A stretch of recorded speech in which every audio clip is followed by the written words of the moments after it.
towards a great creator, and what he had done for me all these years, how he helped me. And Uchimaka, Mother Earth, where I'm still walking on in a good way, and be able to be responsible for all of these as I go. So I just like to share a song. It's a Four Direction song. It's a kind of like a ceremonial song, but I always get my energy through that, singing that song and remember. Every song means something, and I do ceremonies at times, but I haven't really had a dream about a lot of things, but I never came through with it yet, because I was told that whenever I'm ready, everything will come in place. So I performed. I did three wedding ceremonies, and I know how to do it. So I did it, and to this day, I still get a call from my family that I performed a marriage to. They call me once in a while, and they said they're still together. So I must mean something to them, because what the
take to talk long enough. I'll give it that.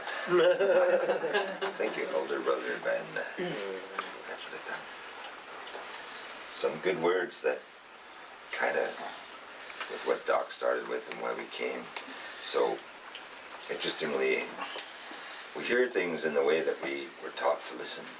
And sometimes there's a lot of things that we've learned on how to listen that we sometimes can't quite be aware of until we get a perspective so vastly different than our own that it confronts us in a way that allows us, and when it's in a good way, like when we sit in a good way and just share some of the experiences and stories and songs that create the space by which we get together.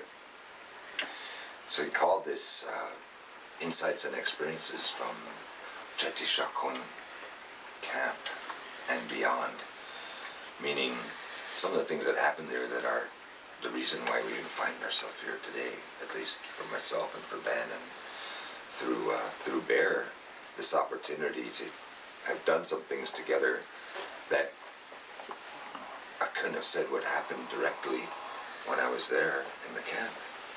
But I knew that if the space was made where things were possible, then anything might happen. But if we continue to make spaces where things are impossible, then it's likely that not too much will happen. Seems really simple, but it gets really complex when you look at the amount of people who arrived unplanned for. A call went out for help. When Sacred Stone Camp started to raise awareness with hardly anybody there to talk about what it meant to interrupt what would be considered one of our relatives in something sacred, that being the water. And as that grew, it spilled down from that original camp into that vast area, which happens to be 1851 treaty land that's been in question ever since the treaties were made. Things are still in question, but now there was a new threat. And the threat was an idea, as you all know, to construct a pipeline filled with oil underneath the Missouri River. And people responded to that because of the manner by which it was done. To me, in my own humble understanding, and like Joyce is saying, in a common way, to have gone and seen a heartfelt way, and he can tell his story and I can tell mine, and Bear can tell his when we went by there, how it felt while we were there, to be on top of the hill and look down and see so many people from so many places compelled to come to a circle that was made in a way that's not within the normal idea of thinking that we find across the modern world, or how we think society is as we see it. But we always say things, as above as below, or as I like to say, what is a back has a front. And the bigger the back, the bigger the front. And as the strength of that prayer for the small amount of people who were there grew, it went out in a way that created an opportunity and a possibility that hadn't been imagined. No one could imagine how many people would arrive, and that there would be tens of thousands of people from all over the world, that it would get media attention, that it would be, because of the advent of social media, that lots of people are going to hear and connect and wonder. And my understanding from Bear is that each of you came today to pledge $10,000. That's not this group. I always get these things wrong. So very Really laughing over there. Oh, yeah, she said $10. No, that we made an opportunity to look at how some of those things happened, because it was extraordinary. And I can tell you that those things that come together, as he was saying, as Germaine was saying, they take all of us, and our way of knowing, the way that was explained to me, that we have a physical body, we have a mental body, we have a mental, we have an emotional, and we have a spiritual, and they all have to have an opportunity to walk this journey. And our simple task is to figure out how to make spaces to do that. But golly, don't we go in the opposite directions sometimes? Make it so hard. But the thing about the camp was that when you got there, you realized People weren't doing it for people. And that was a hard one for a lot of people who first arrived to understand. I came to stand in solidarity. And someone would say, in solidarity with what? In solidarity with whom? Well, I'm here with Standing Rock. Well, the Standing Rocks are over there in the water. So if you want to stand in solidarity, you'll be going down there. It's getting kind of cold, but go ahead. We'll bring you a meal every day. Oh, no, that's not what I meant. Oh, what did you mean? Well, with Standing Rock, the people. I said, well, the people of Standing Rock are a reservation and part of 7 nations that are in a larger nation, that are even part still of a larger nation. So that was the first time they said, oh, well, I saw a thing online that said stand with Standing Rock. I said, isn't language a funny thing? And just like Germaine was saying, we learn to think, to conceptualize in the manner that has been shown to us. And when sometimes it's a little bit narrow, or in Germaine's case, where he had some hard things happen that actually showed him there's many ways that people look at things and think about them. So that's how we think about things, is based on how we understand and interpret through the language, and hopefully languages that we know. And that's then what we say. That's what we do. That's what we articulate. Because those are the processes we all have. So when you bring thousands of people who all have their individual understanding of this for the experiences they have had or haven't had, you have a wealth of opportunity. And yet there we were, narrowed down to one small idea: to protect the water. And is it a good idea to put oil under the water? And as I understood it, in all the time I was there, it was a very simple question.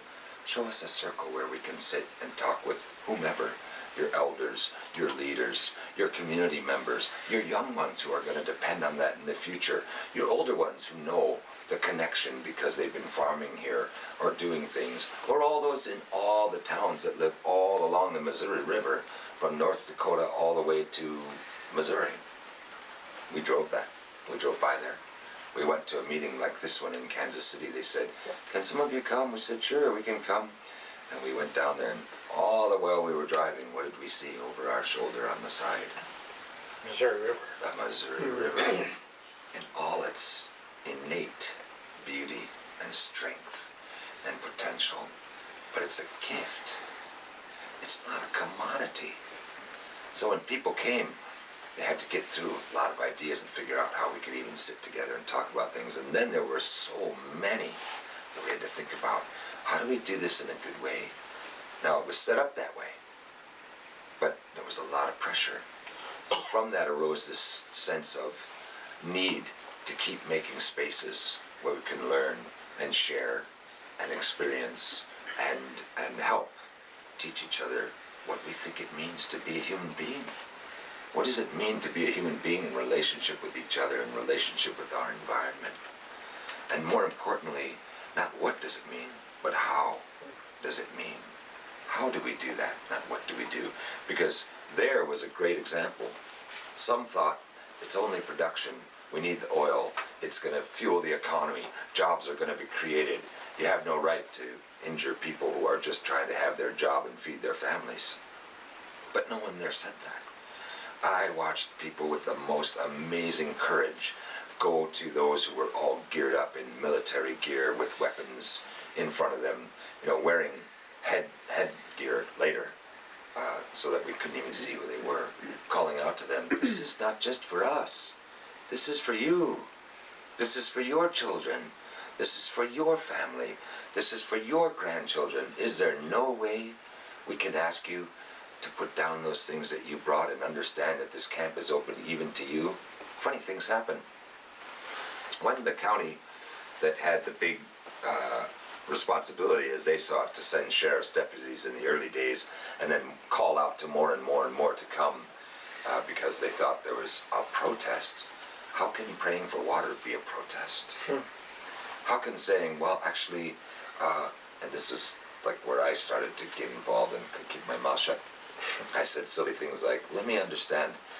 So the relationship with this river for the people that are here goes back probably at least, in your understanding, 14,000 years. possibly beyond that, and I won't date it, but I'll just say I know we can say that because that's been evidenced by writings by non-Indian people in the area. And let me get this straight. I said, your ancestors arrived here, well, let's call it 1512, but that was on the East Coast where you guys are now. They didn't make their way over there. Well, actually, we know when they made it because Jesuits were writing about these people that lived in the Great Plains. In fact, they asked their Ojibwa guides, who are those people who live over there? And the Ojibwa person told them, Sioux. And so the French Jesuit wrote it down, S-I-O-U-X. Anybody know what that means? Snake bite is how I understand it. Would that be right, Jay? Mm-hmm. You're a snake. Yeah. So that's not even the name that people that live there call themselves. Somebody else's language was written down, and now everybody says that. Everybody, because it's been written down. So then I said, so if those things are established and you know them to be true, because actually you wrote that history, this is an oral tradition, then how are you saying it's impossible to talk to people who have information that you possibly can't have because you weren't there and you don't know any of the history or anything that happened before that? Maybe it would be a good idea if we just made a space where we could talk about how deep that understanding is and that relationship. But as you saw, those of you who witnessed, those of you who supported, those of you who wondered, those of you who asked yourselves, suddenly there was groups of people who were saying, yeah, we're gonna have to kind of get in your way here on this one because we need you to think about something because we're really struggling, like I'm struggling during that time and since then. Where is the space that we create where it's possible to be human beings together in a relationship, as he said, as relatives? So we had this thing all during the camp we never talked about, organization. We just kept putting up spaces. You could see them if you watch the films. There was very little in the beginning. We got big tents and we brought them in so there were places to meet. Then some guys came from California and they brought a big dome. And they put up this big white dome, and then that became our meeting space as it got colder. Mostly we met outside on the ground. The greatest thing there is there's no running water except for the river, which you'd be surprised how many people came and said, where do I get some water? And we'd go, boy, these guys really got a long way to go. But we could say things like, I don't know. Maybe we should go get bottled water or something. That's our thinking.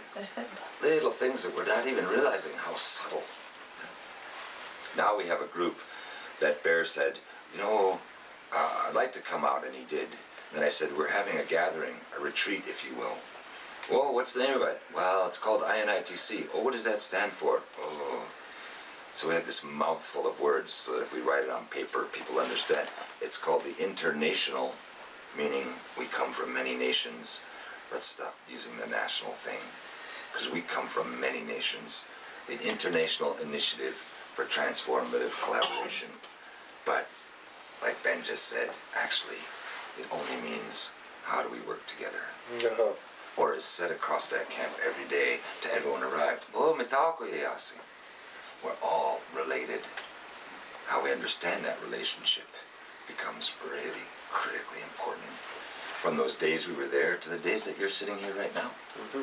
So we just came to visit to say, look, we're still trying to figure out how to do that for 500 plus years now. And a little help was really appreciated for any of you and all of you that did. Because we had no idea. When I first was there, we brought what we could give, and we brought what we had, and that was it. I never knew, after the week's worth of things that I brought with me that lots of others wanted to share too, because we needed to. I had no idea, and yet, through that way of prayer, through that way of being, everything arrived. The interesting thing about making circles, though, is that, like Jay Ben was saying, I'm not in control. I don't get to be in charge. In fact, I get more and more humble because the vastness of the movement of all the people with the environment, with what happened, was well beyond my meager understanding. The best I could do is try and be as present as I could each day and help anyone and everyone who needed help. So now we have this small organization because there's lots of people struggling, really struggling, like I'm struggling. I think like Jay Bed's struggling, like I heard you struggling. We struggle because we see these things all through our lives. Not the first time. Probably not going to be the last time. So I'm old enough now to recognize I'm not going to change the world. And I'm probably not going to be a rock star either. But anyway, I could go up on that. I'm probably just going to be humbly, calm as I can, seeking out who are the other two-leggeds that understand we gotta make some really tough choices, but not for us. We're not gonna see the results and hopefully the benefits of the courageous choices that we need to make. And I can tell you, I saw young people with so much courage at the camp. They're the reason the camp started. They're the ones who ran all the way to DC when Obama was still president to say, hey, we got a problem. We need to make it known to you. So we're running all the way here because we need to tell you we're a little bit concerned. And we talked with our elders and they said, well, in the old days we used to send a runner. So they set out running with a message. And that message went all around the world, including those of us who were there to be a part of it and to stay. And humbly I talk to you about this stuff because I was there. And I wasn't there just for a week or 2 days. I was there until the last day. And I was there beyond the last day. And today we're still there in our hearts, in our minds, in our spirits. Well, we're in Connecticut, but we brought it with because it's all inside of everything we're trying to consider. We're trying to consider, what does it take to be awake? What does it take to allow ourselves to feel uncomfortable and be challenged and find courage to make spaces? Because we want to make another space. But we want to do it with our friends. We want to do it with our allies. We want to do it with our relatives. To make a space where we can come together and particularly give help to the young ones. They're the ones that carry it. Remember in the 60s, well, most of you are really young. Maybe it's just you, me, and Ben that remember this thing. They had Sure. Yeah, Barry. Oh yeah, Barry, that's right. They had a bumper sticker that said, think global, but act local. So what do we do? How do we make some spaces? Well, you already make all the ones you do. And those are what I think brings us to the spaces where we get the unique opportunity to meet.